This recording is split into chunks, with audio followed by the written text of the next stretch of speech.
अध्यक्ष महोदय, या ठिकाणी शेतातील वाढते यांत्रिकीकरण लक्षात घेऊन पूर्णपणे यंत्रसामुग्रीच्या सहाय्याने मुख्यमंत्री बळीराजा शेतपांढर रस्ते योजना ही महसूल विभाग राबवणार आहे।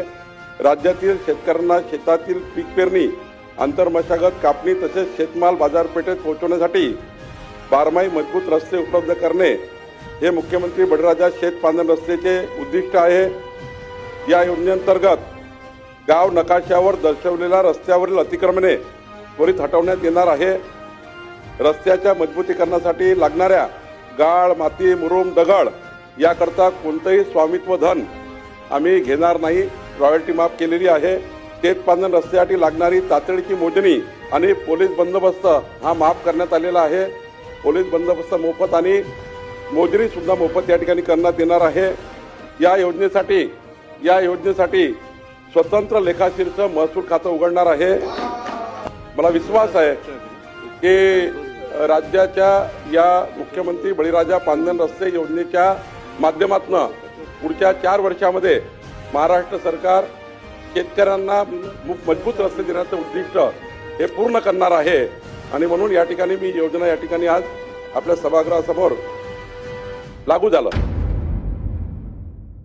अध्यक्ष महोदय, या ठिकाणी शेतातील वाढते यांत्रिकीकरण लक्षात घेऊन पूर्णपणे यंत्रसामुग्रीच्या सहाय्याने मुख्यमंत्री बळीराजा शेतपांढर रस्ते योजना ही महसूल विभाग राबवणार आहे।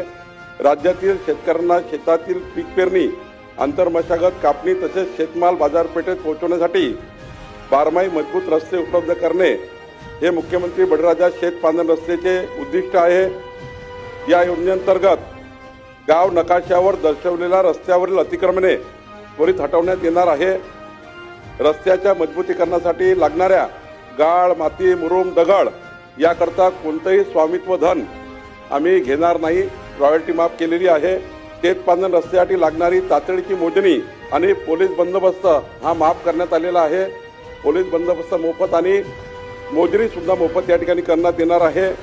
या योजनेसाठी स्वतंत्र लेखाशीर्ष महसूल खातं उघडणार आहे।